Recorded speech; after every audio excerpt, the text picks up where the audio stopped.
You think you know cold? You think you understand what it means to be hungry? Well, friend, let me tell you, what we consider hardship today would barely register as mild discomfort to the men who marched with Napoleon's Grand Army. The shocking truth is that of the nearly 600,000 soldiers who invaded Russia in 1812, fewer than 30,000 made it back. That's right, over 95% of them never returned home.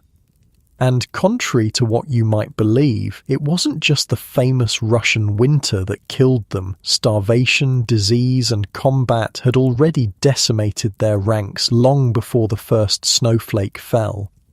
Oh, and if you're enjoying these stories, I'd really appreciate a like or subscribe. Super curious where you're all listening from, so drop a comment with your location and what time it is there. Always blows my mind how people are falling asleep to this all over the world.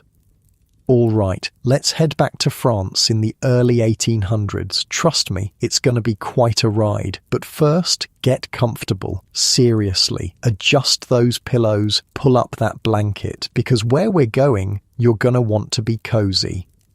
So congratulations, you just woke up in France, 1805. The straw mattress beneath you crackles as you shift, not like your comfy bed right now. This one's lumpy and crawling with fleas. The room stinks of sweat and cheap wine. Thin morning light filters through a dirty window, illuminating dust particles dancing in the air. Outside, a church bell tolls the hour, 6 in the morning. You're 20 years old, the son of a farmer, and today might be the worst day of your life. It's conscription day. Napoleon's wars demand bodies, lots of them, and you're just the right age to feed the emperor's insatiable appetite for conquest. The law says all young men between 20 and 25 must participate in the annual lottery. If you draw a high number, you're safe, for now. Draw a low one, and you'll be marching off to war within weeks. The town square buzzes with nervous energy. Mothers clutch their sons' arms. Some are praying, others crying. A few desperate young men have actually mutilated themselves to avoid service, chopping off trigger fingers or front teeth needed to bite open powder cartridges. But the examining doctors have seen every trick. They'll likely send the self-mutilators to the punishment battalions anyway.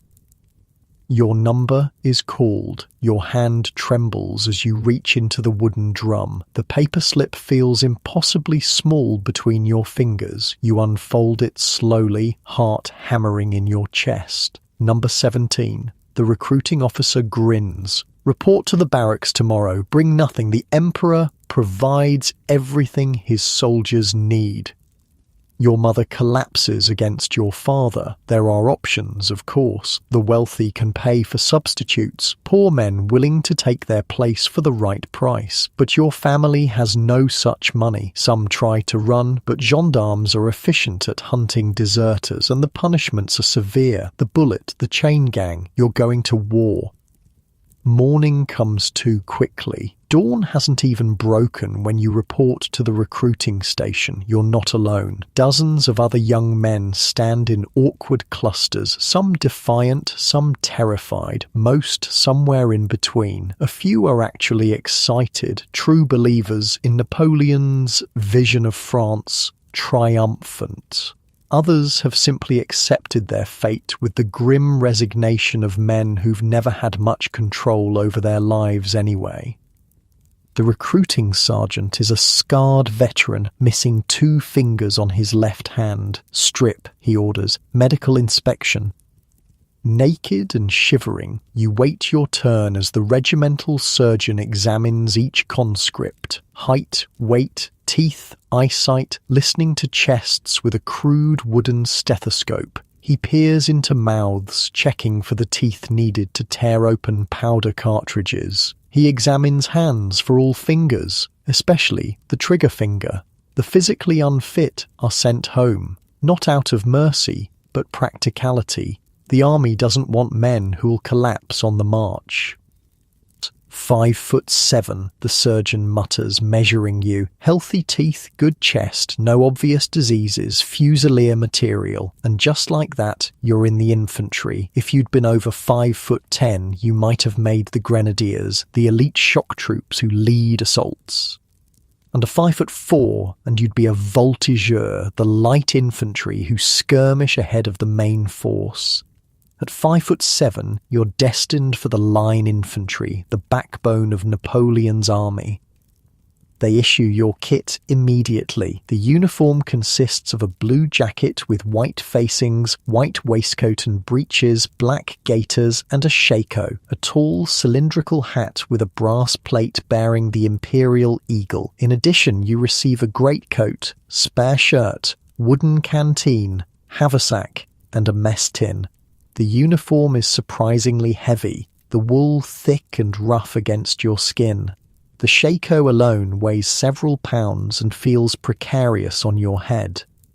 Then comes your weapon, the Charleville Model 1777 musket, nearly 5 feet long with a wicked 17-inch bayonet. It weighs over 10 pounds. You nearly drop it when the quartermaster shoves it into your hands. "That's your wife now," he says with a yellow-toothed grin. "Treat her better than any woman. Clean her, oil her, protect her from rain. She'll save your life if you respect her."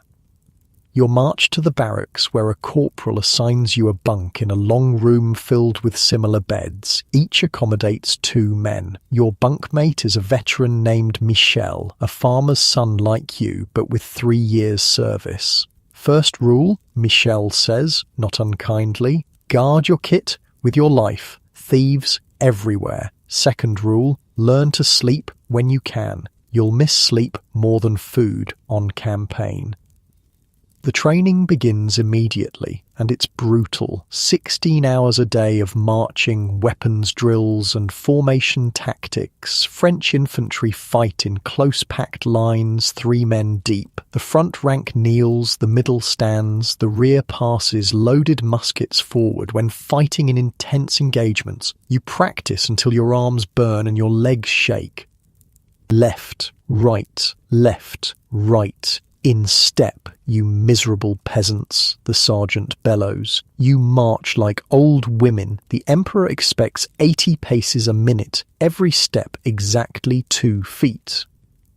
You practice loading and firing your musket endlessly. Bite cartridge, prime pan, pour powder down barrel, ram ball and paper, aim, fire, over and over and over. The musket kicks like an angry mule against your shoulder, leaving it bruised for weeks. Your hands blister from the ramrod, then callous. The drill sergeant times you with his pocket watch. 20 seconds to load is acceptable. 15 seconds is good. Under 12 seconds and you might live through your first battle. You work until you can load and fire 3 times in a minute. The volley practice is terrifying. 100 muskets firing simultaneously. The crash so loud it makes your ears ring for hours. The black powder smoke is choking, stinging your eyes and coating your throat. And this is just practice. Real battle, the veterans assure you, is 1,000 times worse. Weeks pass. You are no longer an individual, but part of something enormous. The regiment becomes your world. You learn its history, its battle honours, its traditions. The veterans tell stories around the campfire, tales of Italy, Austria, Prussia, Spain. Napoleon seems almost mythical in these accounts. The little corporal who became emperor, who hasn't lost a major battle, who rewards courage and talent regardless of birth. You're even starting to believe.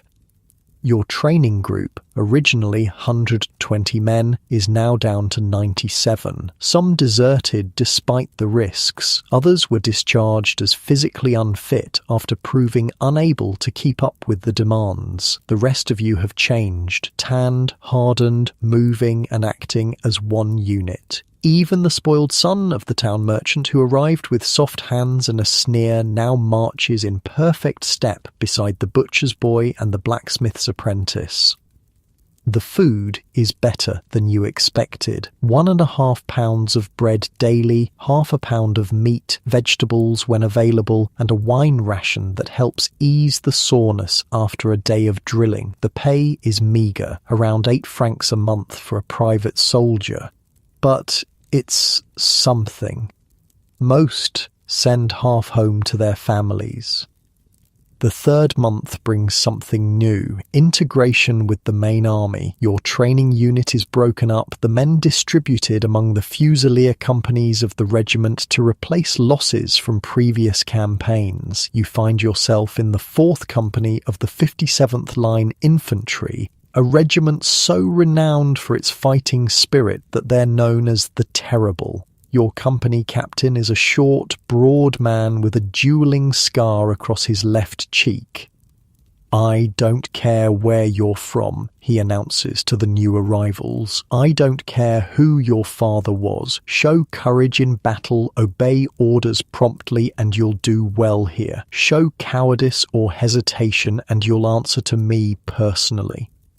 Your corporal, Bernard, is more practical. "Stay close to the veterans in your first battle," he advises. "Do what they do. Don't stop to help the wounded. That's for the surgeons behind the lines. And if you're hit," he shrugs, "make your peace quick. We can't stop for you."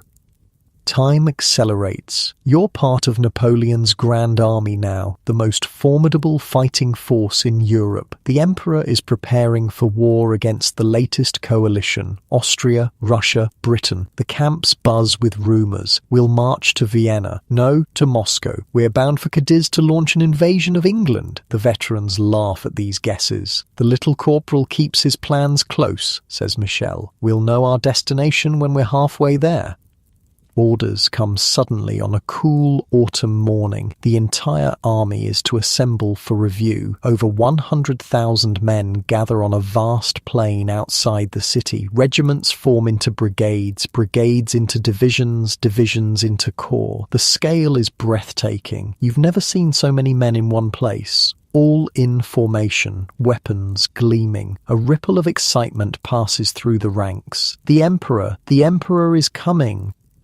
He appears on a white horse, the famous grey greatcoat, the simple hat without ostentation, so different from the gilded monarchs of other nations. He rides with his marshals, those former commoners he elevated to nobility through merit rather than birth. Men like Ney, the son of a barrel maker, now a prince of the empire, or Murat, the innkeeper's boy, now king of Naples. Napoleon reviews the troops, stopping occasionally to speak with ordinary soldiers. He knows his regiments, their battle honours, their heroes. Men strain to catch a glimpse of him, this legend in the flesh. When he passes your section, he seems smaller than you imagined, but his presence is undeniable. His eyes miss nothing. That night, orders spread through the camp. We march at dawn. The destination: Austria. The Austrians have violated the Treaty of Pressburg, and the Emperor intends to remind them why that was unwise. Sleep is impossible. The camp hums with preparations. Sergeants check and double-check equipment. Commissary officers distribute extra rations for the march. Blacksmiths work through the night, shoeing horses and repairing wagon wheels. You write a hasty letter home, unsure when you'll next have the chance. You doze fitfully and wake before the drums. The eastern sky is just beginning to lighten, pale pink against the darkness. Across the vast encampment, thousands of campfires glow like earthbound stars. The smell of coffee and wood smoke fills the air. Men move about like shadows, checking equipment one last time. The drums begin, the familiar rhythm that will govern your life for years to come. Tens of thousands of men rise as one, form ranks, hoist packs and muskets. The weight is substantial, nearly 60 pounds of equipment that you'll carry for hundreds of miles. The Grand Army stirs, a massive beast awakening. Artillery rumbles into position, cavalry mounts up, leather creaking, horses snorting plumes of vapour in the cool morning air. Infantry forms in columns, each regiment with its eagle standard held high, the symbol of imperial glory that must never ever fall into enemy hands. The order comes down the line. En avant! March! You take your first step into war, another anonymous soldier in the greatest army the world has ever seen. As dawn breaks fully, illuminating the endless columns stretching ahead and behind, you realize the magnitude of what you've joined. This is not just an army. It's a force of nature, a human avalanche about to crash across Europe, and somehow you must survive it. You've moved only a few miles that first day when the sound of hoofbeats draws near. A messenger gallops past, heading for the front of the column where the general rides. Minutes later, orders filter back. The pace quickens. No explanation is given, but the veterans recognize the signs. "The Austrians are on the move," Michel mutters. "We're going to catch them before they're ready." The road stretches ahead, disappearing into the horizon. Beyond it lies Austria, Russia, perhaps even Moscow, towns and villages you've never heard of where you might fight, bleed, or die. The weight of the pack digs into your shoulders. Your musket feels impossibly heavy, but your legs keep moving left, right, in perfect time with thousands of others.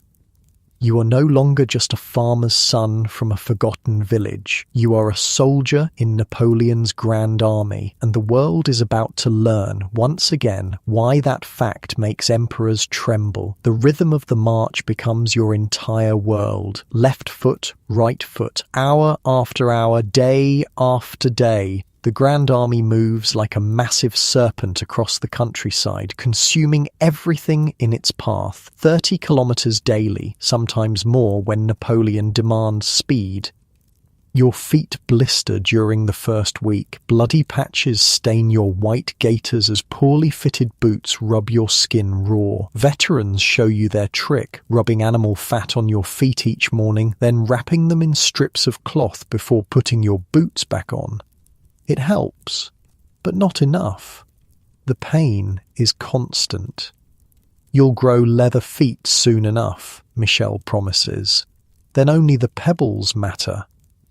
The Grand Army on the march is a sight like no other. From any hilltop you can see columns stretching for miles, infantry in the centre, cavalry on the flanks, artillery rumbling along with their caissons and limbers, a city in motion, 30,000 men in your corps alone. Dust clouds mark your passage, visible for miles. Behind the fighting men comes the baggage train, hundreds of wagons carrying ammunition, food, medical supplies, officers' baggage, blacksmiths, surgeons, bakers, armourers, the small army of specialists needed to keep the main army functioning, and behind them, the camp followers, wives who refuse to be left behind, laundresses, sutlers selling wine and tobacco, women of negotiable virtue, even children born on previous campaigns. The daily routine is relentless. Drums wake you at 4 in the morning. You've barely rolled your blanket before the order comes to march. The lucky ones get coffee. Most make do with water. Breakfast happens on the move. A chunk of bread torn from yesterday's ration, chewed as you walk. Knees high, backs straight. The sergeants patrol the column like sheepdogs barking at stragglers. The regiment's honour, remember who you are. Each man carries 3 days' rations, bread, salt meat, dried vegetables that must be soaked to be edible. In theory, supply wagons meet you with fresh provisions every 3rd day. In practice, the wagons often fail to appear. That's when foraging begins. Foraging is a polite military word for what civilians might call theft. Small parties detach from each company, spreading out to nearby farms and villages. They take what the army needs: food, fodder for horses, occasionally wine or brandy. Official policy says all goods must be paid for with promissory notes. Reality is messier.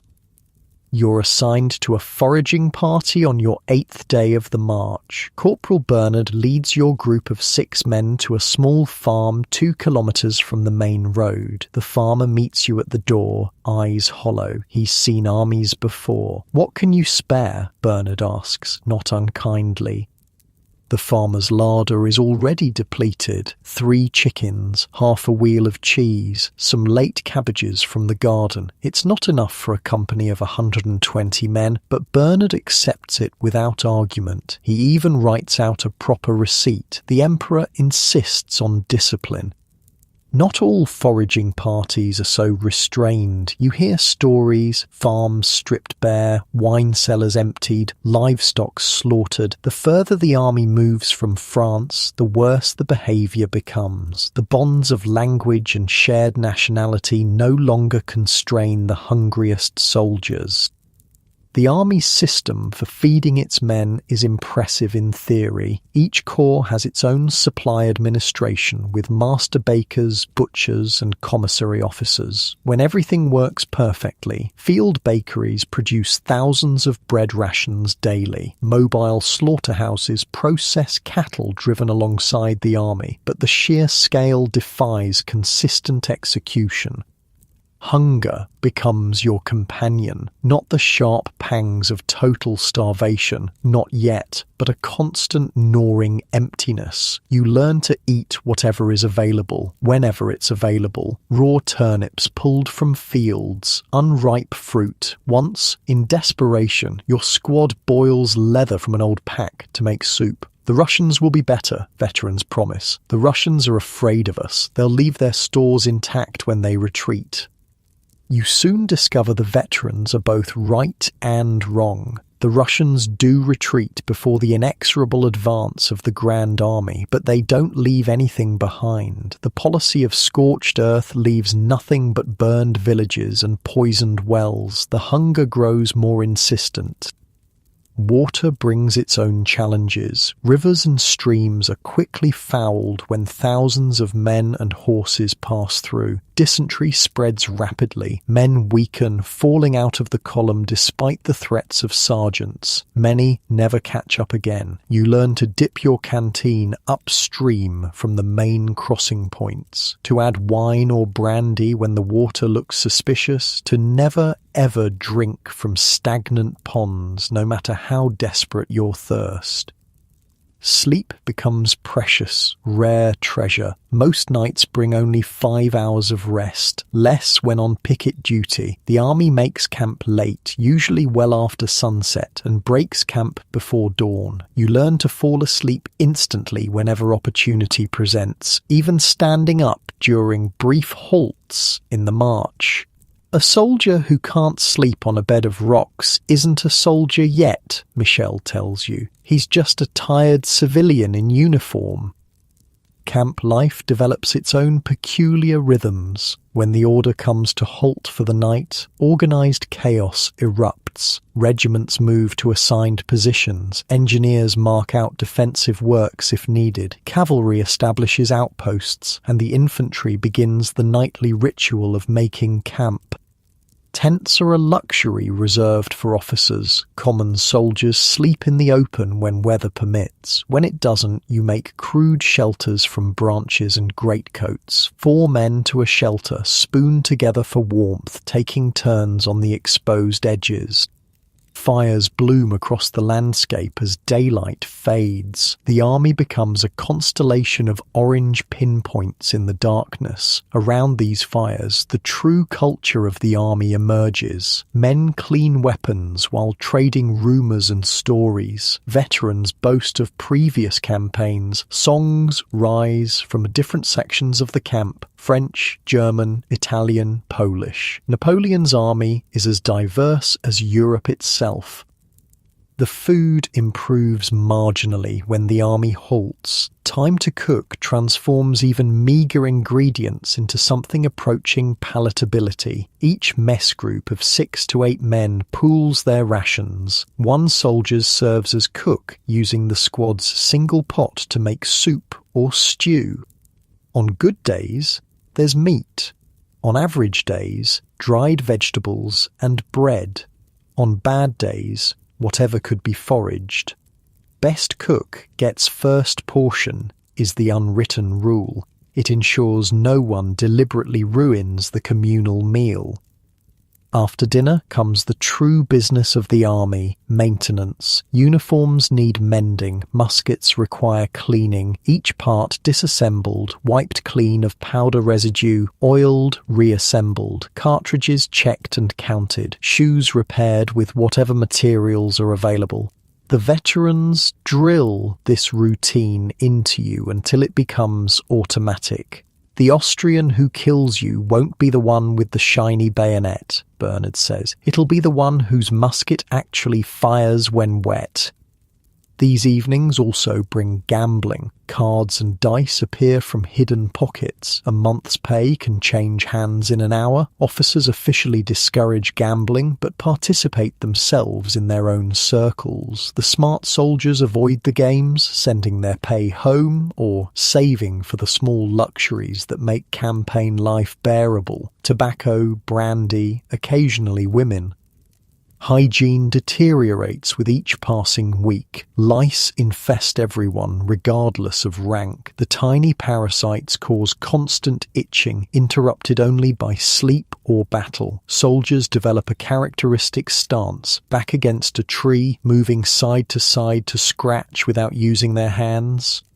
The emperor has 100,000 men and 1 billion lice, goes a common joke. The lice are winning. Bathing becomes a rare luxury, usually possible only when the army crosses suitable rivers. Even then, military necessity limits opportunities. Entire companies might be ordered into the water together, a brief reprieve from the filth before resuming the march. The relief lasts hours at most before sweat and dust rebuild their layers.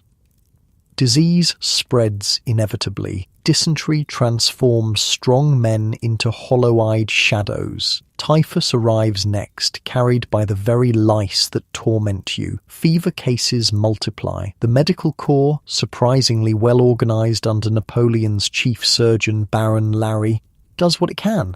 But early 19th century medicine offers few effective treatments.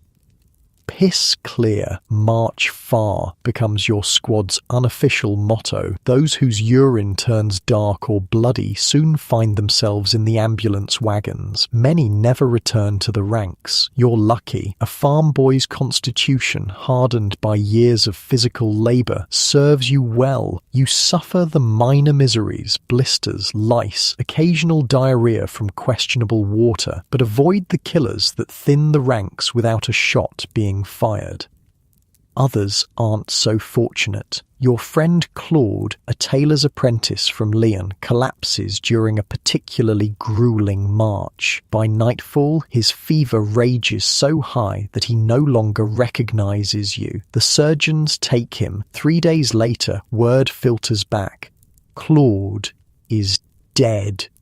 Buried in an unmarked grave beside the road like hundreds before him. The army's composition changes subtly as you advance deeper into enemy territory. The weak are culled by illness, exhaustion, and the first skirmishes. Those who remain grow leaner, harder. Civilian softness burns away completely. Even the gentlemen volunteers who joined with romantic notions of glory have transformed or disappeared. We're the best now, Michel says after 3 weeks on the march. The ones who couldn't hack it are gone. When we meet the Austrians in force, they're gonna shit themselves. Your first taste of combat comes unexpectedly. Your company is assigned to escort a foraging party. A larger one than usual, with wagons to carry grain from a mill near the river. The morning is misty, visibility limited to 100 yards at most. The column moves cautiously through rolling terrain. The crack of muskets shatters the quiet. Shots from the mist, targets unseen. Men drop. The wagons halt in confusion. Officers shout contradictory orders. Your musket is loaded, but there's nothing to aim at. Skirmish line, 4th Company, deploy as skirmishers.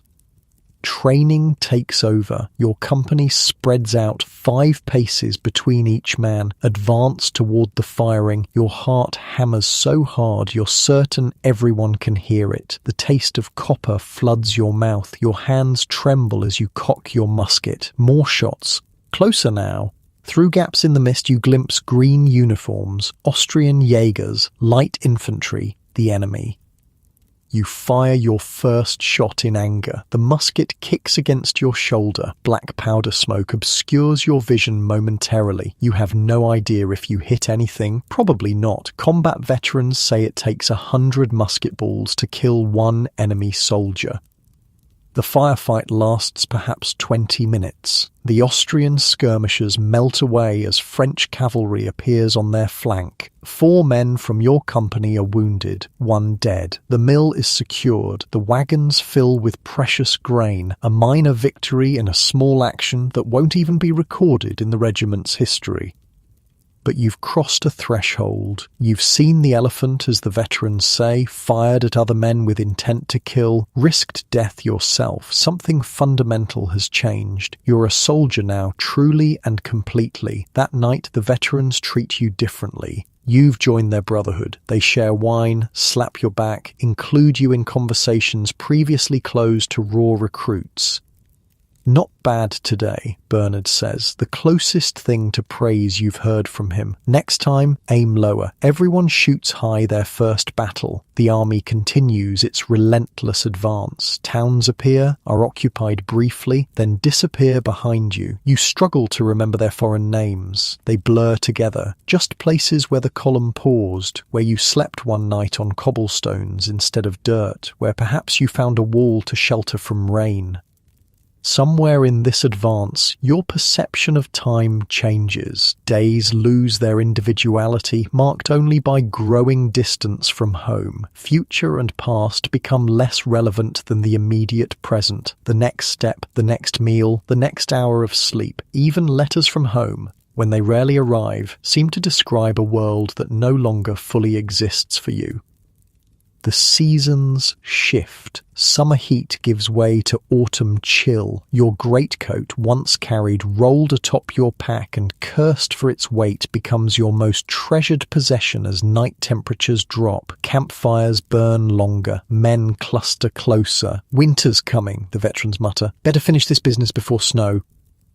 Napoleon drives the army hard, sensing the same race against weather. 30 kilometers becomes 35, sometimes 40. Men fall out in greater numbers. The column stretches longer as gaps appear. Stragglers form their own informal units, following a day behind the main force, vulnerable to enemy cavalry and local partisans. You witness your first full-scale battle from a distance. Your division is held in reserve while other corps engage the Austrian main force. From a ridgeline 2 kilometers away, you watch the spectacle unfold. Lines of infantry advance through smoke. Cavalry charges crash against squares. Artillery batteries exchange fire. Solid shot ploughing furrows through packed formations. The noise is like nothing you've imagined, a continuous roar punctuated by distinct cannon blasts. The ground literally trembles beneath your feet. The smoke grows so thick that much of the battlefield disappears from view, officers relying on messengers to report developments they can no longer see. By day's end, the Austrians retreat. The French pursue. Your division, fresh and unblooded, leads the advance. As you march across the battlefield, you receive your education in war's aftermath. The dead lie where they fell, already being stripped by battlefield scavengers, civilians and soldiers alike. The wounded cry out from all sides, too numerous for the medical services to collect quickly. The smell hits you like a physical blow. Blood, voided bowels, black powder. Horses scream in a horribly human way until someone puts them out of their misery. Don't look, Michelle advises. Just keep marching. But you do look. You need to understand what awaits you when your turn comes. The faces of the dead show every possible expression: peace, surprise, agony, emptiness. French blue and Austrian white lie intermingled. Death makes no distinction between enemies. Your company bivouacs 3 kilometers beyond the battlefield. The wind mercifully blows from the west, carrying the smell away from you. As darkness falls, you can see lanterns moving among the fallen, surgery continuing through the night. Occasionally, distant screams reach you when a limb is removed without sufficient brandy to dull the pain. Morning brings news of victory. The Austrians are in full retreat. The road to Vienna lies open. The Emperor is pleased with the army's performance. Extra wine rations are distributed to celebrate. You accept your cup, draining it quickly. The warmth spreads through your chest, momentarily displacing the growing cold in your bones. You've survived the march, survived your first skirmish, witnessed your first great battle. But something tells you the real test still lies ahead. Rumors swirl through camp that evening. The Russians are coming. The Russians with their countless hordes. The Russians who have never been truly conquered. You check your musket again, counting your remaining cartridges. 42. Not enough if the stories about Russian numbers are true. You'll need more before the next battle. Much more.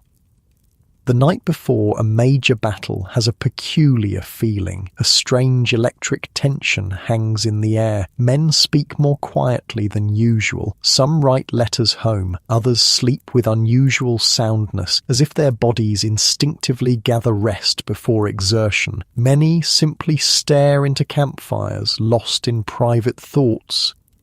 You sit with your squad, methodically checking your equipment for tomorrow. Musket cleaned and loaded, 60 cartridges in your cartridge box, bayonet sharpened on a whetstone borrowed from the company blacksmith, canteen filled with water mixed with a splash of brandy. For courage, Michelle says. Don't waste time reloading if they charge, Bernard advises. Not for the first time. Use the bayonet. It's faster, and it scares them more. Captain Gerard visits each squad personally, a rare occurrence that underscores tomorrow's importance. He's a good officer, not brilliant perhaps, but competent and relatively careful with his men's lives. The soldiers respect him for it. Big day tomorrow, boys, he says simply. The Emperor himself will be watching. The 57th has never let him down before. Sleep comes fitfully, if at all. You doze, then wake suddenly, convinced the drums are beating assembly. False alarm. The camp remains quiet, except for the challenges of sentries and the moans of the sick. Eventually, you give up and simply wait for dawn, fingering the small wooden cross your mother pressed into your hand when you left home. The drums begin at 4, though the eastern sky shows only the faintest lightening. The army stirs to life with practiced efficiency. No fires are permitted. The army will march cold and hungry to preserve the element of surprise. You form ranks in darkness, guided by sergeants with lanterns. By dawn, the entire corps, nearly 30,000 men, is moving forward in attack columns. From your position in the ranks, you can see little except the backs of men in front of you. Occasional gaps in the formation reveal glimpses of the battlefield, a vast open plain with scattered woods and small villages. Perfect ground for Napoleon's style of warfare. The first artillery exchange begins while you're still 3 kilometers from the enemy lines. The Russian guns are heavy, 12 and 24 pounders that send solid iron balls screaming overhead. French batteries respond immediately, their own fire concentrated on specific targets rather than spread across the line. The Emperor uses artillery like a boxer uses his fists, Michel had explained once. He doesn't jab everywhere. He picks a spot and hammers it until it breaks. Your column continues its advance, now angled slightly leftward based on signals from staff officers galloping along the formation. The ground shakes beneath your feet from the continuous artillery barrage. Black smoke drifts across the field, obscuring sections of the line.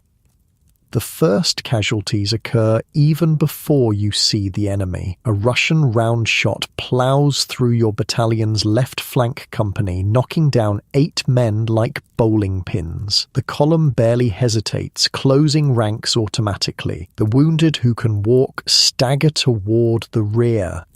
The others remain where they fell. The battlefield surgeons will find them later, maybe. At 800 meters from the Russian line, your regiment deploys from column into line formation. It's a complex maneuver practiced hundreds of times in training. Companies wheel and slide into position, transforming the narrow, deep column into a wide, shallow line just 3 men deep, perfect for delivering maximum firepower. "Steady, men, dress the line," officers shout, using their swords to ensure perfect alignment. Even under fire, the regiment maintains its precision. Napoleon's infantry may not match British discipline in line tactics, but they're still professionals. Now you can see the enemy clearly for the first time. The Russian infantry stands in dark green masses, their artillery positioned on small rises behind them. Their famous cavalry, Cossacks and Hussars, wait on the flanks. You estimate 10,000 men in this section of their line alone. The French advance continues at a measured pace. No running, no disorder. The drum major sets the cadence, the familiar rhythm steadying nervous feet. Left, right, 76 paces per minute, exactly as in training. At 400 meters, the Russian infantry opens fire. Their first volley is high, most balls passing harmlessly overhead with an angry buzzing sound like giant hornets. A few find targets. Men drop. The line closes once more. "Hold fire," Captain Girard shouts. "Wait for the order." The next Russian volley is better aimed. More Frenchmen fall. Still, your regiment holds its fire, closing the distance with mechanical precision. The Russians manage a third ragged volley before your line halts at 100 meters. "Battalion, make ready!" 2,000 muskets come to position, the first rank kneeling. "Take aim!" Muskets level, each man picking his target in the Russian line. "Fire!"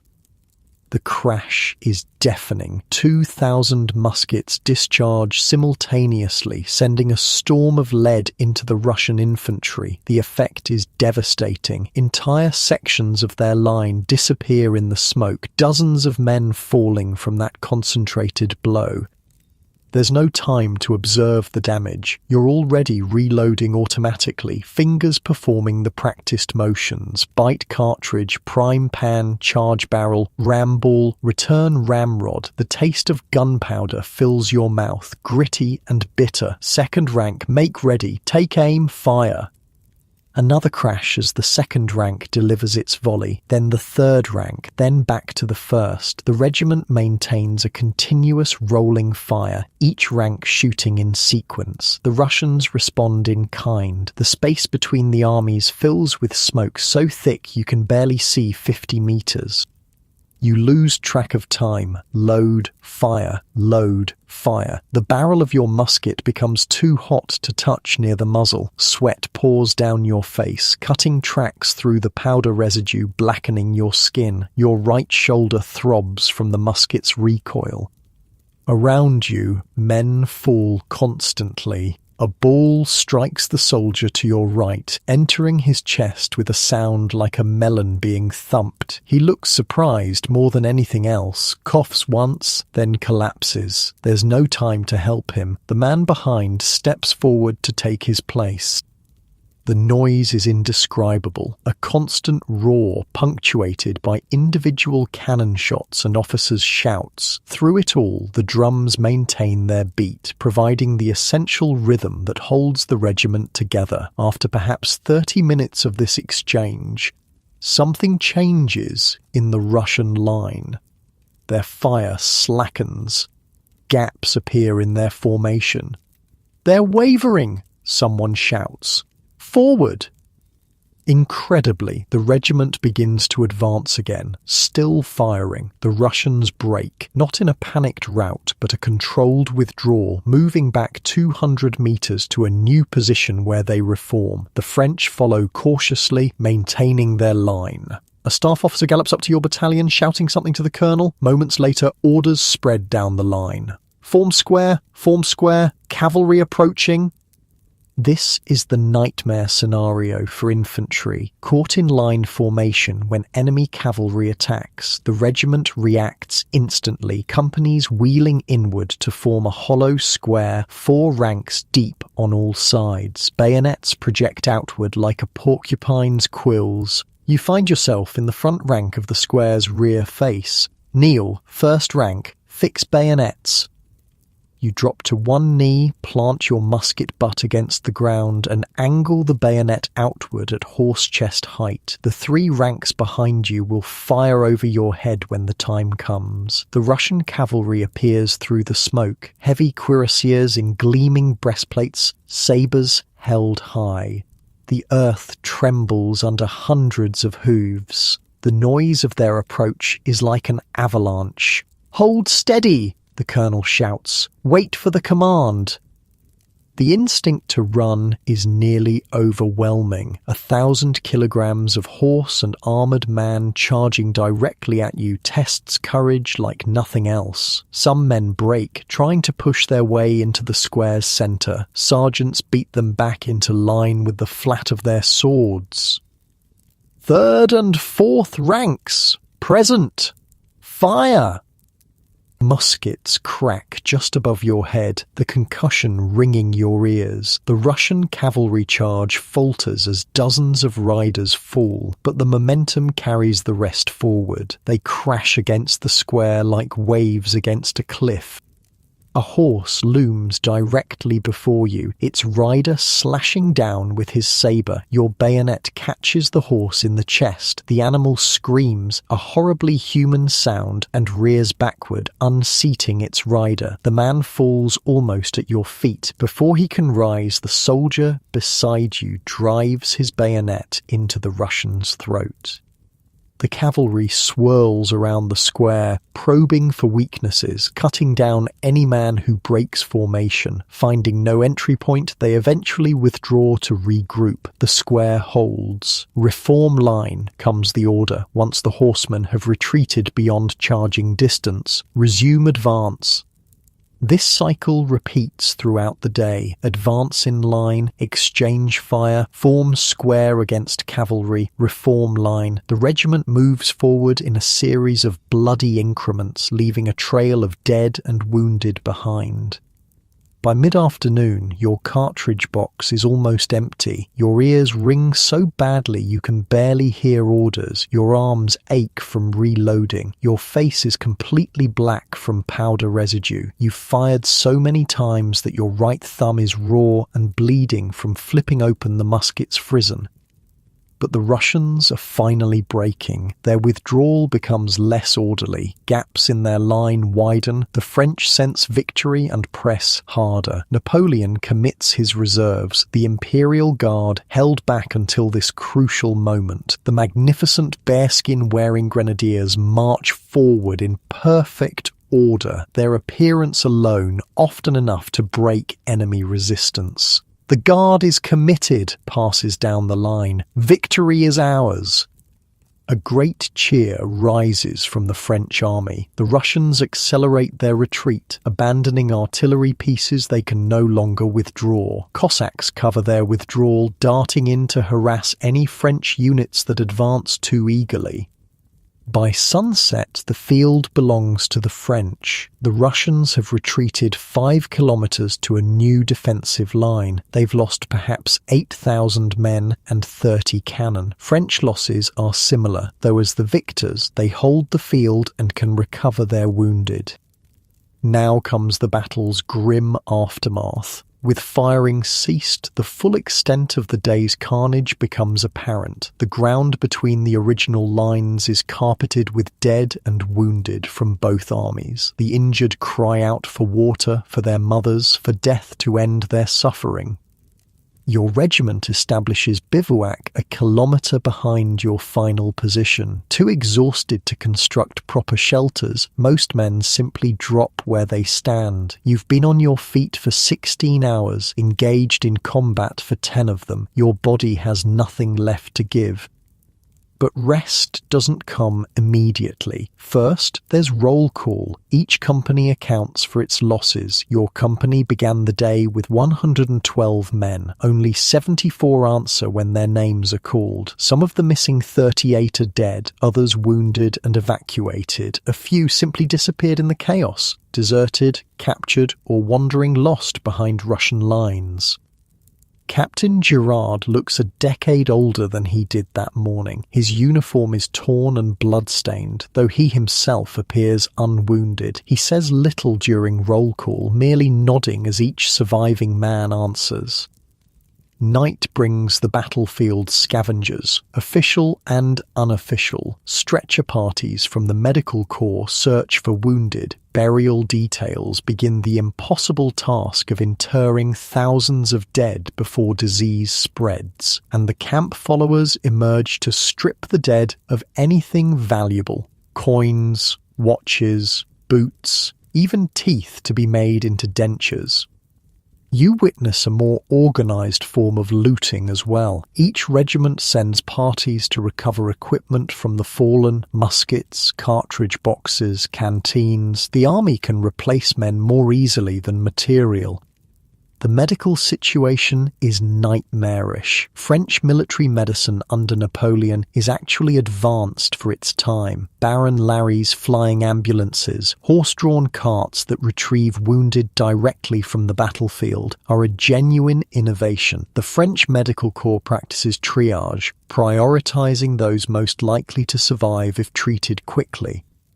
But the system becomes overwhelmed in major battles. There are simply too many wounded for the available surgeons. Makeshift hospitals appear in every building for kilometres around. Churches, barns, private homes commandeered for the purpose. The screams from these improvised surgical theatres continue through the night. You're fortunate to have escaped serious injury. A spent musket ball bruised your left thigh, and a near miss from a cannonball showered you with dirt and small stones, leaving shallow cuts on your face. Nothing that requires a surgeon's attention. Others weren't so lucky. Michel took a ball through his left arm, painful but not life-threatening if infection doesn't set in. Bernard escaped completely unscathed, as did Captain Girard, but Lieutenant Rousseau lost both legs to a cannonball and died before reaching a surgeon. Sergeant Dupont simply disappeared, presumably killed but with no body recovered. The randomness of it all strikes you as you finally lie down to rest. No correlation between skill and survival. The most experienced veteran might fall to a stray ball fired by a first-day recruit. The greenest soldier might emerge unscathed from the thickest fighting. In battle, luck matters more than anything. Morning reveals the battlefield in harsh daylight. What seemed merely chaotic in the heat of combat now appears obscene. Bodies contorted in impossible positions, blood darkening to black on churned earth, abandoned equipment scattered like a child's discarded toys, the sweet, sour smell of death already rising despite the cool air. Your regiment spends the day recovering, reorganizing, and preparing to march again. Survivors are consolidated into new companies, ammunition is redistributed, rations arrive, the first proper food since before the battle. The army's efficiency is remarkable. Within 24 hours of major combat, it's nearly ready to resume operations. Orders arrive with the evening meal. The army will advance at dawn, pursuing the retreating Russians. No rest, no time to process what you've experienced. The campaign continues. That night, you write a brief letter home. You don't mention the fighting or the dead. Instead, you describe the countryside, the weather, the exotic foods you've tried. You ask about the harvest, about your sisters, about the village gossip. A pretense of normality that feels increasingly foreign. As you seal the letter, which may or may not ever reach its destination, you realize something has fundamentally changed. The young farmer's son, who was conscripted months ago, no longer exists. In his place is someone harder, someone who has seen and done things that civilian self could never imagine. You're a soldier now, truly and completely, for better or worse. The regiment forms in darkness the next morning, as it has so many times before, but the formation has changed. Gaps in the ranks where familiar faces once stood. New officers for companies that lost their leaders. The physical structure of the army adapts, even as its purpose remains constant. Forward. Always forward. The campaign continues. The Russians retreat, but they're not broken. They trade space for time, drawing the Grand Army deeper into their territory. Some veterans begin to mutter concerns about supply lines stretching too thin, about the approaching autumn, about the vastness of Russia itself. But such strategic concerns are beyond your scope. Your world has narrowed to immediate concerns. The next march, the next meal, the next battle. One foot in front of the other, one day at a time. Survival. Dawn breaks as the regiment moves out, revealing a road stretching eastward toward Moscow. The rising sun casts long shadows behind the marching columns. Somewhere ahead, the Russians are preparing their next stand. Somewhere ahead, another battlefield awaits. You check your cartridge box, refilled with 60 fresh rounds. You adjust your pack, settling the weight more comfortably on your shoulders. Your musket rests familiarly against your arm, no longer an awkward burden, but an extension of yourself. The drums beat their steady rhythm, left foot, right foot, into Russia, into whatever fate awaits. The Russian summer hits like an unexpected enemy. Heat shimmers above the dusty roads, turning the horizon liquid. Sweat soaks your uniform, crusting it with salt stains. Your lips crack from dehydration. The temperature inside your shako feels hot enough to bake bread. This wasn't in the recruitment speech, jokes a soldier from Marseille, supposedly accustomed to heat. Even he struggles as the thermometer climbs past 35 degrees. Water becomes more precious than gold. Wells along the route are sabotaged, filled with dead animals or human waste. Rivers provide relief when available, but the army moves too quickly to linger. Canteens empty within hours of filling. Men drink from puddles, from hoofprints filled with stagnant water, from ditches shared with livestock. The results are predictable. Dysentery sweeps through the ranks. Men march with soiled breeches, unable to leave formation despite their misery. The stronger ones continue forward on willpower alone. The weaker collapse by the roadside, left to follow with the stragglers or die where they fall. You survive by remembering farm wisdom. Chew bread slowly to produce saliva. Rinse your mouth with water before swallowing to maximize the sensation. Wrap a damp cloth around your neck. Small tricks that mean the difference between marching on and falling behind. The Russians remain elusive. They retreat before the Grand Army's advance, refusing decisive battle. Small Cossack units harass your flanks, striking supply wagons and isolated detachments before vanishing into the vastness of the landscape. It's warfare by 1,000 cuts, bleeding the French army without risking major engagement. More troubling still is the scorched earth policy. Villages stand empty, stripped of food and fodder. Grain fields burn on the horizon. Livestock disappears. The Russians destroy anything that might sustain the invaders, accepting their own people's suffering as the price of strategic advantage. "They're burning their own country," Captain Gerard says in disbelief as you pass yet another smouldering village. "What kind of people do that?"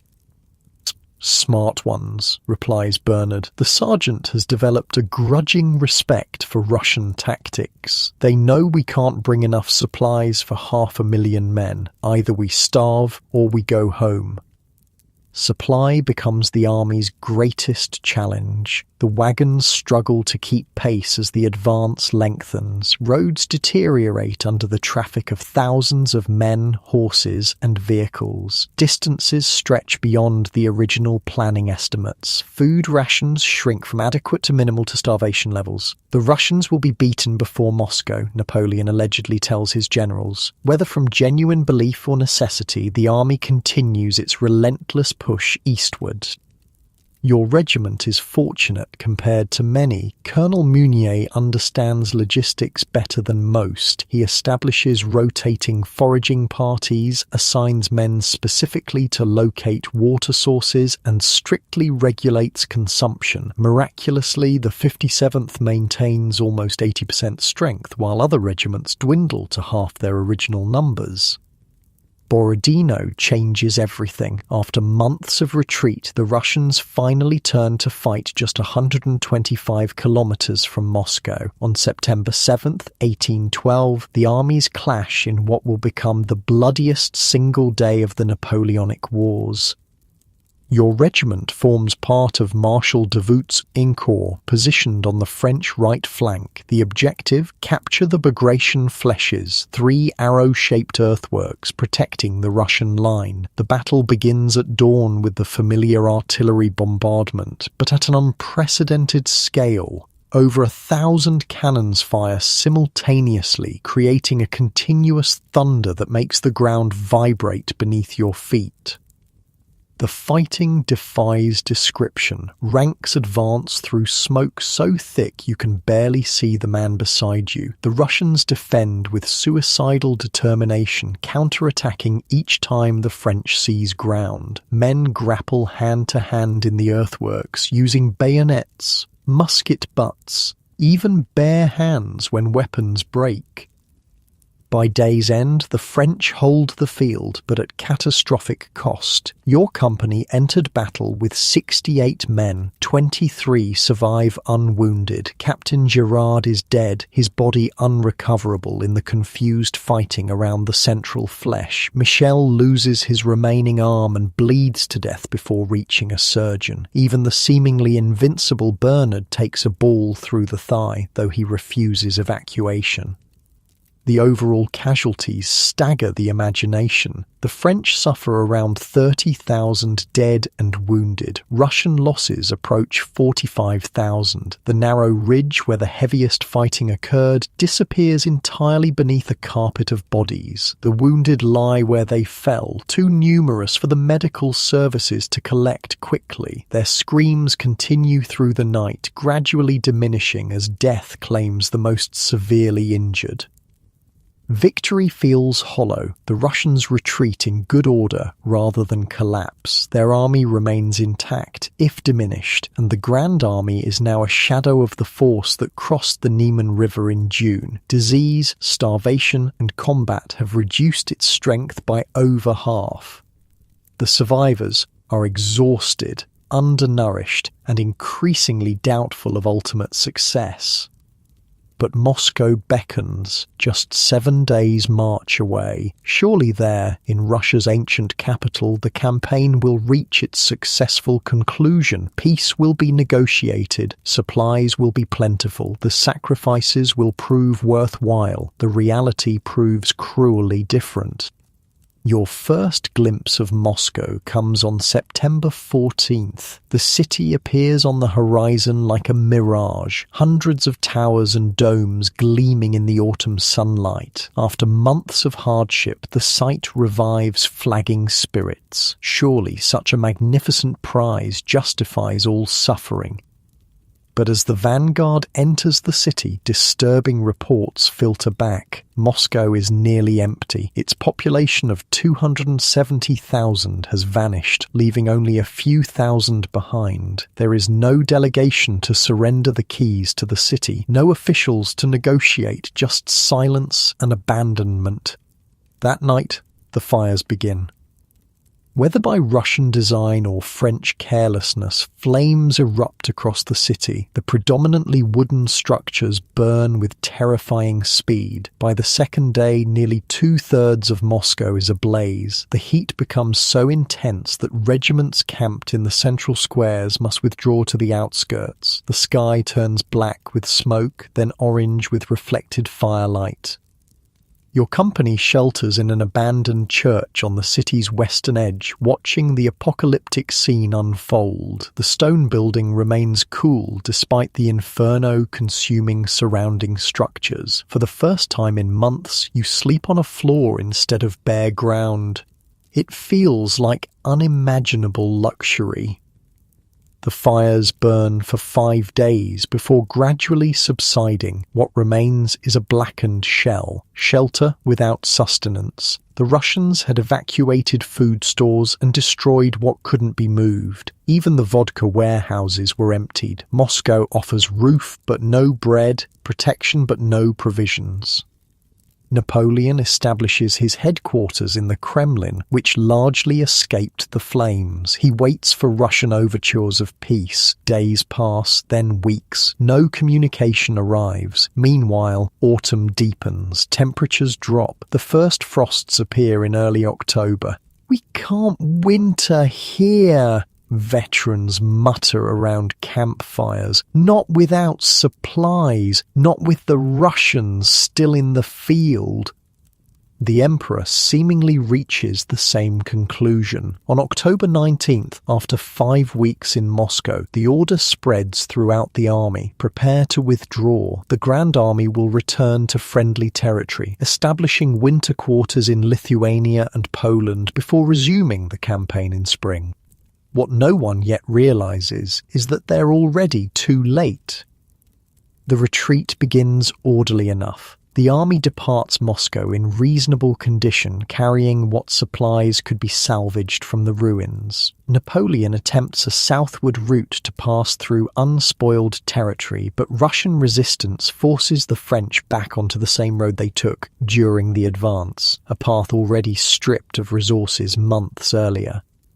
Weather remains mild initially. Daytime temperatures hover above freezing. Nights are cold but survivable. The first snows fall in early November, light dustings that melt by midday. Veterans from northern departments dismiss them as inconsequential. Those from southern France and Italy regard the white precipitation with greater concern.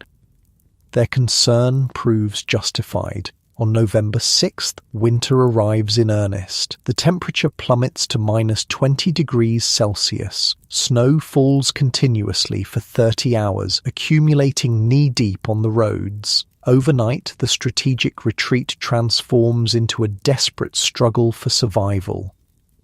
Nothing in your experience has prepared you for such cold. Your breath freezes in your beard, forming ice crystals that clink as you move. The metal parts of your musket stick to bare skin, tearing flesh when pulled away. Your greatcoat, designed for European autumn rather than Russian winter, provides minimal protection against the relentless wind.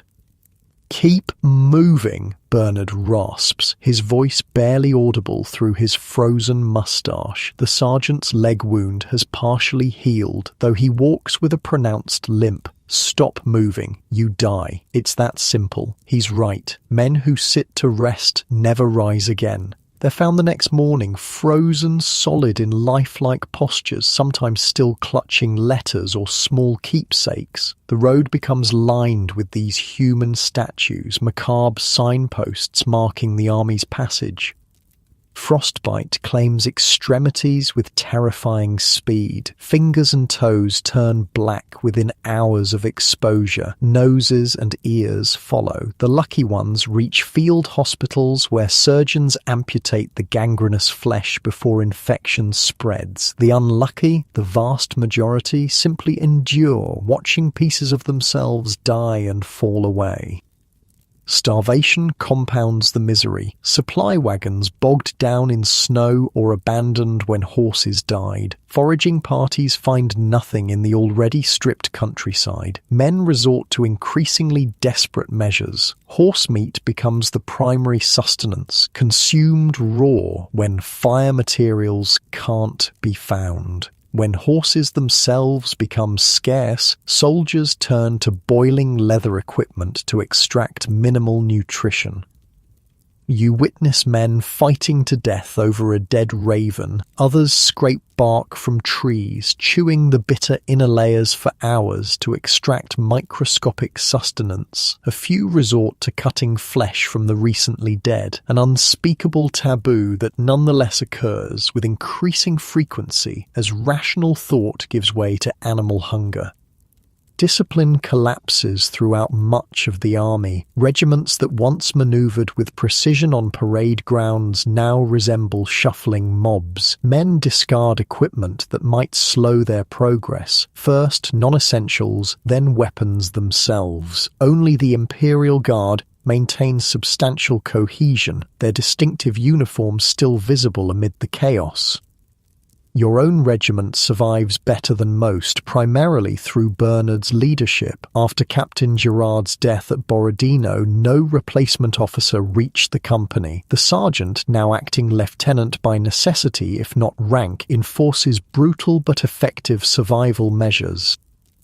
Stay together, share food equally, no man marches alone. His rules are simple, but salvation for those who obey. Of the 23 unwounded who left Borodino, 18 remain alive by mid-November, an almost miraculous survival rate in the circumstances. The retreating army passes the Borodino battlefield in early November. The dead from September still lie exposed, preserved by the cold, their uniforms and equipment long since stripped by scavengers. It's a grim preview of what awaits those who fall behind now. Cossacks shadow the retreat, attacking stragglers and isolated groups. They rarely engage the main column directly, preferring to pick off the vulnerable. French soldiers who surrender are sometimes stripped naked and left to freeze. The knowledge eliminates surrender as an option for most. Russian regular forces harass the retreat as well, pressing close enough to necessitate rearguard actions. These engagements become increasingly one-sided as French artillery and cavalry diminish to insignificance. Infantry alone remains in meaningful numbers, and even they struggle to maintain combat effectiveness with frozen muskets and weakened bodies. The nadir comes at the Berezina River in late November. The Russians have destroyed all bridges, trapping the French against the partially frozen waterway. Marshal Victor's rearguard fights desperately to hold back pursuing forces while engineers construct makeshift pontoon bridges from local timber. The crossing becomes a nightmare beyond imagination. Tens of thousands of soldiers and civilians crowd the eastern bank, fighting to reach the bridges. Order disintegrates completely. Strong men trample the weak. Friends who marched together for months now abandon each other in the frenzied push to escape. The bridges themselves, hastily constructed from green wood, groan under the weight. One partially collapses mid-crossing, sending hundreds into the freezing water. Their screams last only moments before the cold silences them forever. Your company crosses relatively intact, Bernard having positioned you to move at first light before the worst congestion. You watch from the western bank as the situation deteriorates hour by hour. By afternoon, the approaches to the bridges disappear beneath a writhing mass of humanity. By evening, Russian artillery finds the range, dropping rounds directly into the densest crowds. The French rearguard holds until the last possible moment, then attempts their own crossing under direct fire. Perhaps half make it, the rest die at the riverbank or surrender, their ammunition exhausted and position untenable. When the last French troops clear the western bank on November 29th, engineers burn the bridges to slow pursuit. Thousands of civilians and stragglers remain trapped on the eastern side, their fate sealed. Their cries for help gradually fade as you march westward. No one looks back. The Berezina marks the effective end of the Grand Army as a fighting force. What remains is a column of ghosts, men animated solely by the instinct to reach safety. Fewer than 40,000 troops from the original 500,000 still march in formation. Another 40,000 stragglers follow in disorganized bands. The rest lie buried in Russian soil or wander as prisoners.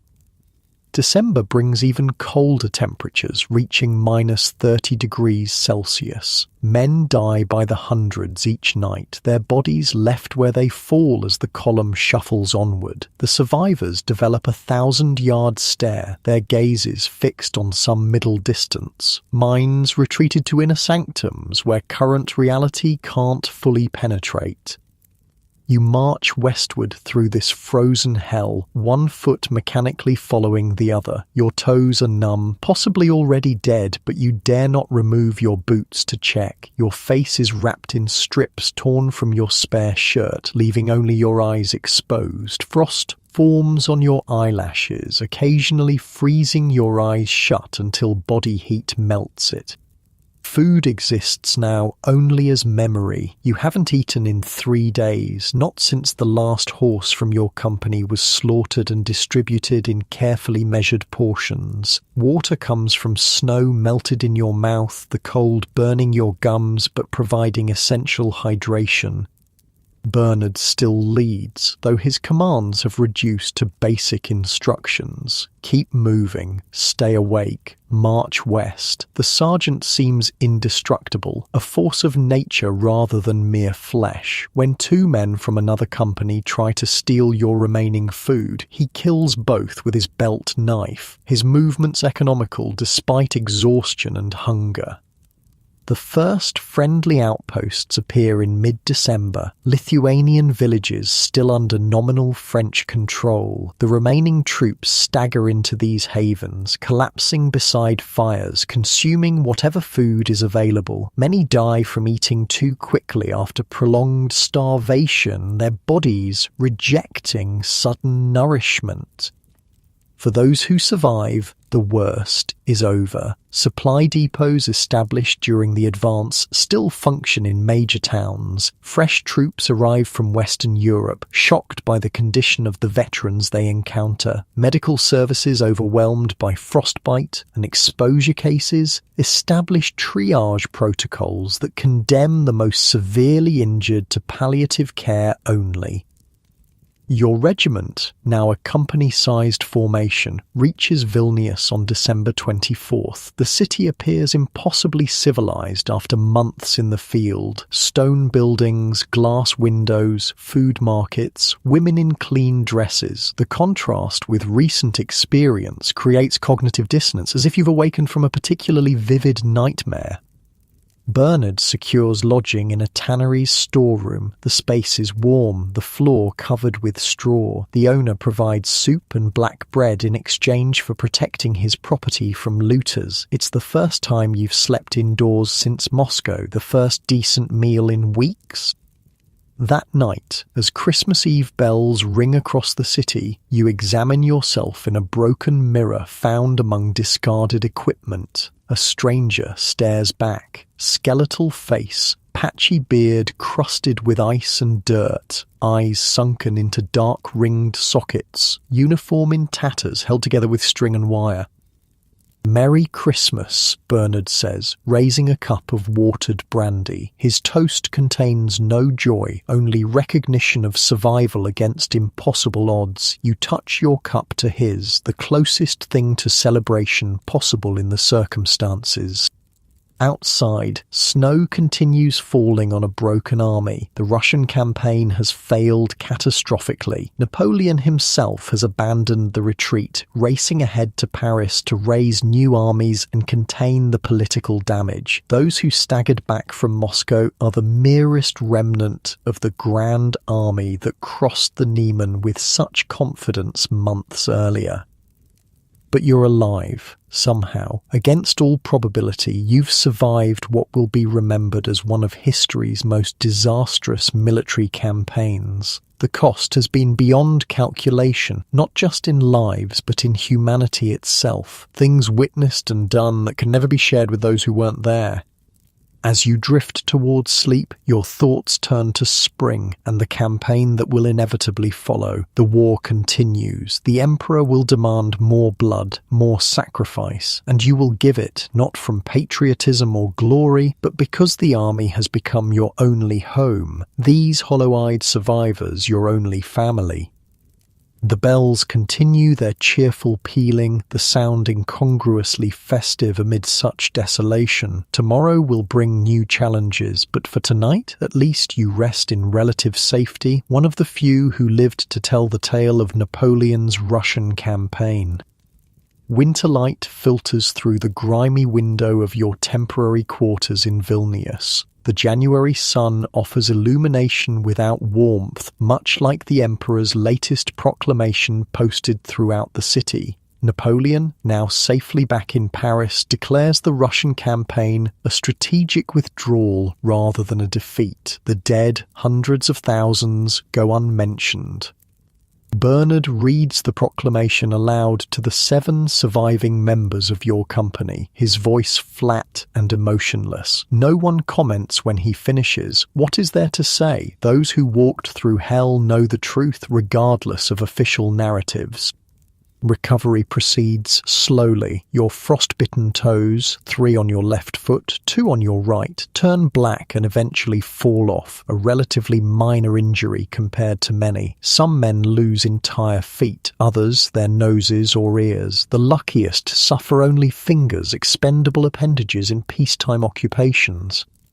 Food remains your primary focus. After prolonged starvation, your body craves constant nourishment. The army provides basic rations now: bread, beans, occasional meat, but never enough to satisfy the deep hunger that seems permanent. You trade anything of value for extra food: your spare shirt, your good boots, even your bayonet, technically a punishable offense, but overlooked in the chaos of reorganization.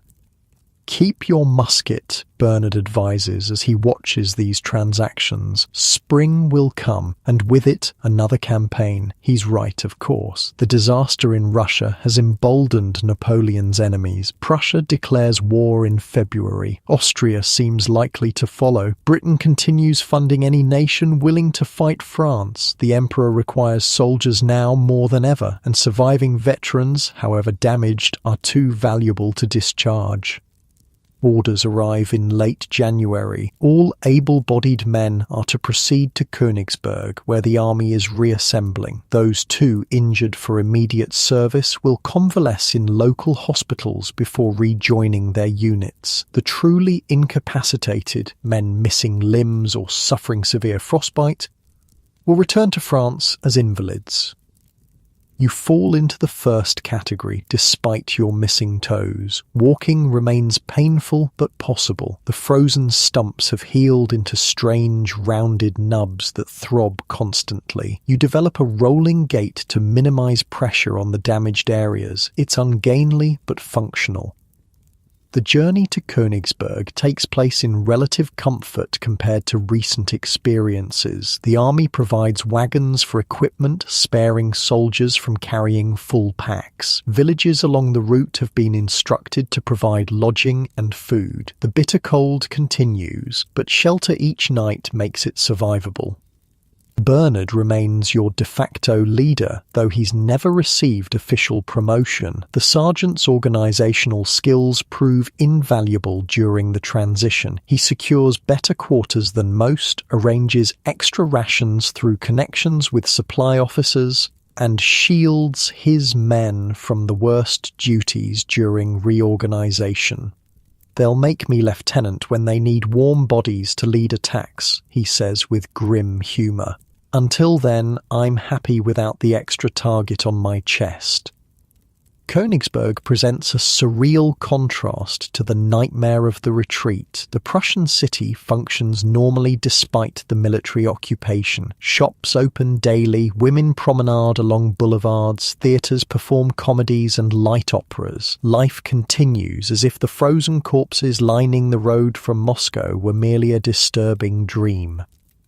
The army's reconstitution proceeds with remarkable efficiency, a testament to Napoleonic administration. New recruits arrive daily, young conscripts with unlined faces and unmarked bodies. They regard the Russian veterans with a mixture of awe and horror. Your gaunt frame, missing toes, and thousand-yard stare make you seem like creatures from another world. Were the Russians really cannibals? One fresh-faced boy from Toulouse asks as you clean your musket in the barracks.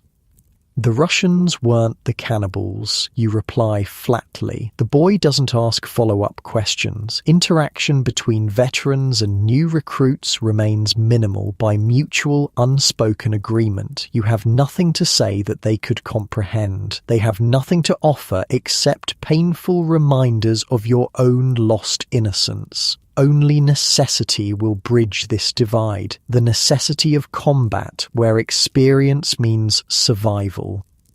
February passes in rebuilding and retraining. Your company, now reinforced to 60 men, drills daily, teaching the recruits basic maneuvers and musket handling. The veterans perform these exercises mechanically, muscle memory undiminished by physical deterioration. The new men struggle with the weight of equipment and complexity of formations. They'll learn fast once the shooting starts, Bernard observes dispassionately. The slow learners don't last long enough to become problems.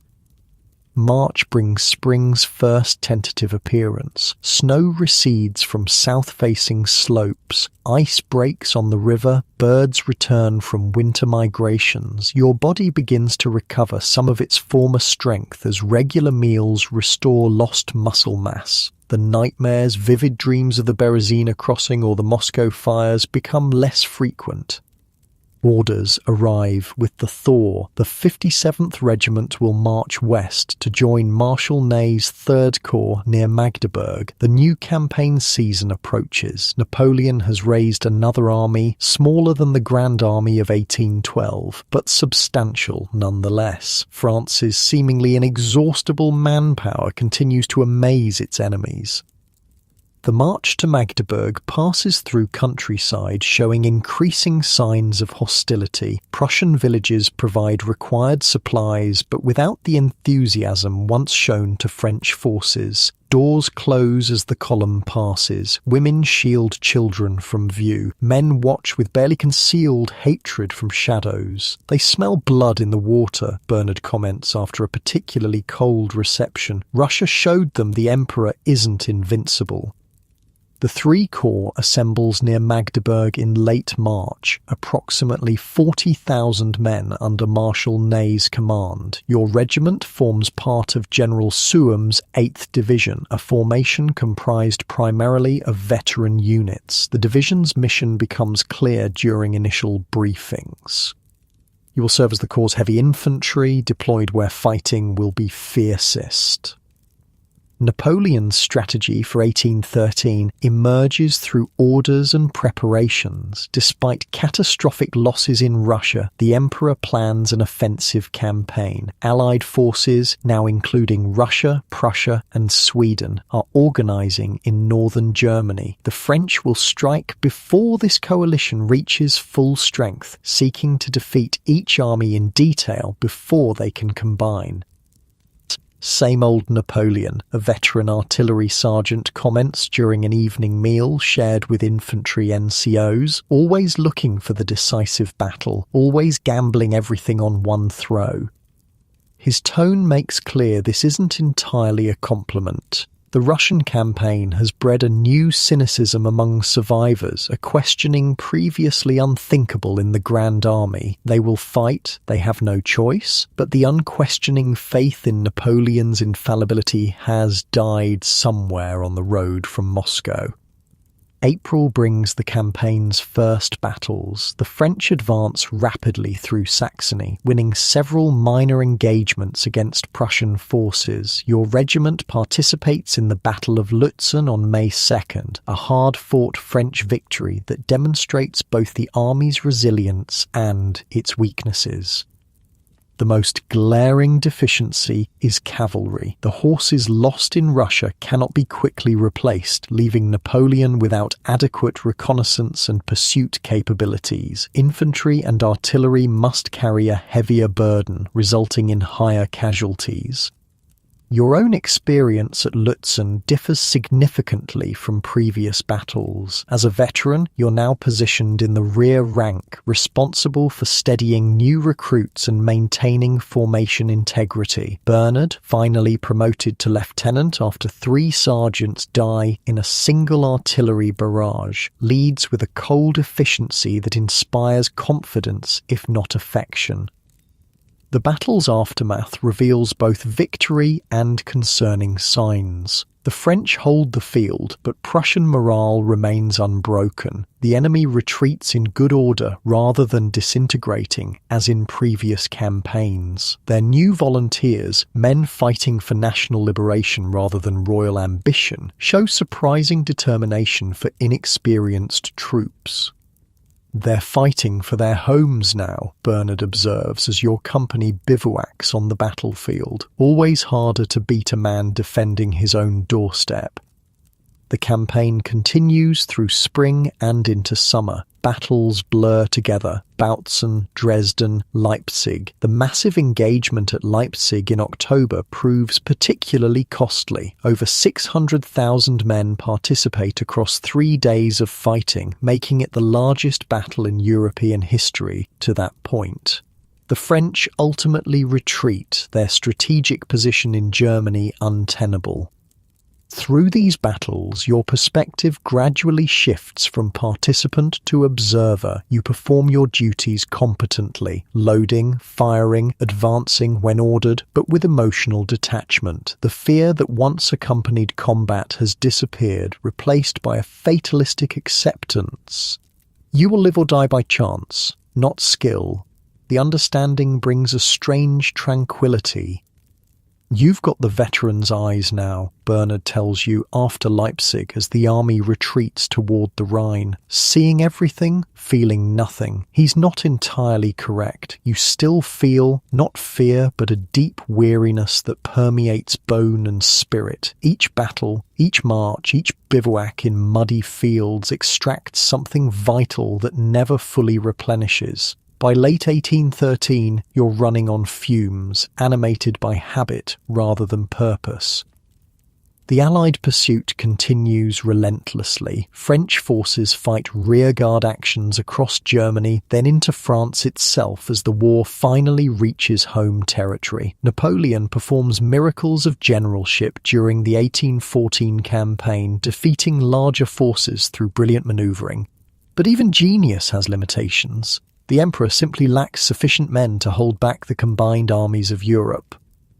Paris falls on March 30th, 1814. Napoleon abdicates days later, accepting exile to Elba. The Bourbon monarchy returns to France after 22 years. The seemingly endless wars appear concluded at last. For soldiers, the transition proves complex. The new government cannot maintain Napoleon's massive army, nor does it wish to. Thousands receive discharge papers, including most veterans of the Russian campaign. After years of structure and purpose, however harsh, these men must reintegrate into civilian society. Your own discharge comes in May 1814. The document recognizes 6 years' service, lists campaigns and battles, and grants a small pension for your injuries. Bernard receives similar treatment despite his recent promotion. The Bourbons particularly eager to remove officers loyal to Napoleon. What will you do now? You ask the lieutenant as you share a final bottle of wine outside the regimental headquarters. Bernard shrugs. Find a woman willing to overlook certain damages, start a tavern or smithy, try to sleep through the night without seeing ghosts. The question haunts your journey home. What does a civilian life hold after what you've experienced? How do you explain Russia to family who've never left their village? What skills does a soldier possess beyond killing efficiently? Your return to your native village creates less celebration than you anticipated. Your parents greet you with tearful embraces, but there's fear in their eyes when they look at you directly. Your brothers maintain careful distance, as if your experiences might somehow contaminate them. The girl you once hoped to marry is now a mother of 2, wed to the tanner's son who avoided conscription through occupational exemption. You've changed, your mother says on your 3rd night home, the politeness of your welcome wearing thin enough for honesty. You don't bother explaining how or why. They cannot understand. The only people who truly comprehend are those who marched beside you, who froze and starved and fought across a continent. Your real family now lies scattered across France, men who shared experiences beyond civilian comprehension. Adjustment comes slowly, painfully. You find work as a warehouse guard, your military bearing and obvious hardness deterring potential thieves. The missing toes cause constant pain, especially in cold weather, but you hide the discomfort behind stoicism. At night you drink wine until sleep comes, hoping to avoid the dreams that still plague you. Dreams of endless snow and the cries of men left behind. Then, in March 1815, impossible news arrives. Napoleon has escaped Elba, landed in France. Former imperial officers rally to his standard. The Bourbons flee Paris without resistance. The emperor returns to power, needing soldiers for the inevitable response from European powers. You don't hesitate. Within a day of the news reaching your village, you're on the road to the nearest recruitment centre. Discharge papers in hand. The decision defies logical explanation. You've seen the worst warfare offers, experienced cold and hunger beyond imagination, lost parts of body and mind that will never regenerate. Yet you go willingly, even eagerly, because despite everything, the army remains the only place where everything makes sense, where purpose is clear, where companions truly understand, where survival depends on factors you've mastered through terrible experience. The recruitment officer, a Russian campaign veteran himself, missing half his left hand, recognizes what you are immediately. No medical examination, no questions about your feet, just a nod of understanding and orders to report to the assembly area where the 57th is reforming. Bernard is already there when you arrive, organizing men into squads with his characteristic efficiency. His face shows no surprise at your appearance, only a slight nod of acknowledgement. Around him gather other familiar faces, fellow survivors of Russia and Germany, drawn back to the only world that still makes sense to them. Thought you'd be running a tavern by now, you say by way of greeting. "Couldn't find a woman blind enough to take me," he responds, with the first genuine smile you've seen from him. Besides, civilian beds are too soft, keep sinking in like quicksand. The new campaign has an air of finality from the beginning. Everyone, from drummer boys to marshals, understands that Napoleon's return represents a last throw of the dice. Victory might secure his throne temporarily, but even that would only lead to more wars, more campaigns, more marching across Europe.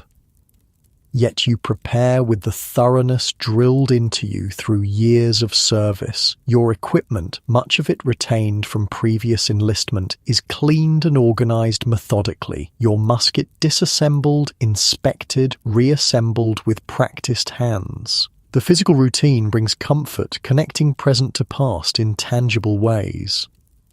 The campaign unfolds with surprising speed. The army assembles, marches into Belgium, and engages Allied forces in a matter of weeks. Initial actions favour the French, victory at Ligny against the Prussians, a draw at Quatre Bras against British forces. Napoleon seems to have regained his old magic, manoeuvring between enemy armies to strike each separately.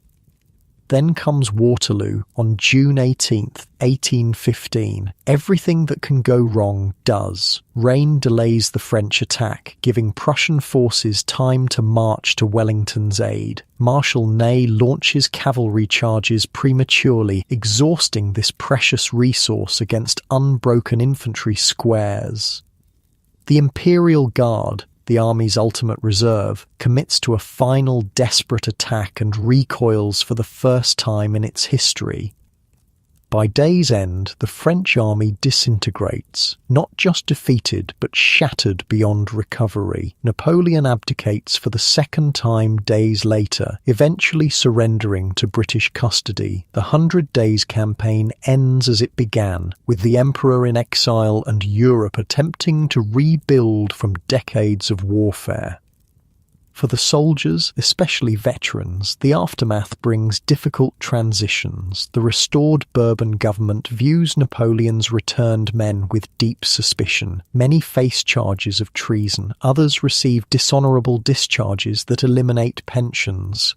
Even those formerly pardoned find civilian opportunities limited by their political taint. You avoid the worst consequences through Bernard's foresight. Having anticipated defeat's aftermath, he secured documents for trusted men in his company, creating paper trails showing you remained in your village during Napoleon's return. The fiction provides just enough cover to avoid prosecution, though your pension remains forfeit.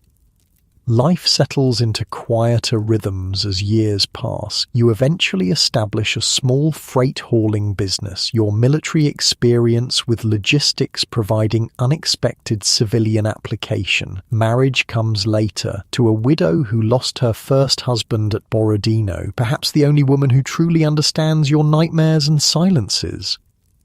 The Russian campaign fades into history, its horrors gradually sanitized in popular retellings. Artists paint heroic scenes of the retreat, cavalry charges through swirling snow, the emperor stoically leading his men through adversity. None capture the reality, the starvation, the frozen corpses, the complete collapse of humanity in extremis. Bernard visits occasionally as you both age, your conversations requiring fewer words with passing years. You both carry Russia inside you, memories that never fully heal but eventually scar over. The experiences that broke many survivors somehow forged an unbreakable core in others, a capacity to endure whatever peacetime hardships might present. On summer evenings, you sometimes sit outside your modest home, watching the sunset while neighborhood children play nearby. Their games often involve soldiers, battles, glorious charges, innocent approximations of realities they cannot comprehend. You never correct their romantic notions. Some illusions deserve preservation. decades pass. The veterans of Napoleon's campaigns dwindle in number. Each village loses its old soldiers one by one, until only isolated survivors remain, living monuments to a receding era. The world transforms around them. New technologies emerge. Political systems evolve. Wars continue, though none approach the scale of the Napoleonic conflicts. By 1852, when Napoleon's nephew Louis Napoleon declares himself Emperor of the French as Napoleon III, few remain who marched with the original Bonaparte. Those who do receive ceremonial recognition from the new regime, medals, pensions, places of honour at parades, the genuine article becomes valuable as the legend grows. For those final survivors, such recognition comes too late to matter much. The young men who crossed the Niemen in 1812 are now elderly, their bodies bearing internal scars far deeper than missing digits or sabre wounds. They've lived entire lives carrying experiences that defined them yet remained incomprehensible to everyone else. In their twilight years, these veterans often share a common observation. They've lived too long and not long enough simultaneously, too long carrying memories that never lightened, not long enough to fully understand why they survived when so many better men perished in Russian snow. The answer, if one exists, lies beyond historical record. Perhaps random chance determined who lived and died. Perhaps some innate resilience of body or spirit made the difference. Or perhaps survival itself was ultimately the harshest sentence, the obligation to carry forward testimony of things better forgotten. What remains certain is this: the men who marched with Napoleon experienced humanity's extremes, the heights of comradeship and discipline, alongside the depths of suffering and moral compromise. They walked through hell and emerged transformed, carrying that transformation forward into peacetime society like seeds that would eventually influence European culture in ways still being understood 2 centuries later. And so, as you rest in your comfortable bed tonight, safe from bitter cold and desperate hunger, consider those who endured history's harshest campaign, ordinary men who survived extraordinary circumstances. Their bones have long since returned to earth, their voices silenced by time. But their experiences, their endurance against impossible odds, continue speaking across centuries. Perhaps in that quiet space between wakefulness and dreams you might hear their distant footfalls, the steady march of Napoleon's soldiers still making their way home through endless snow. And with that thought, close your eyes and drift off to sleep.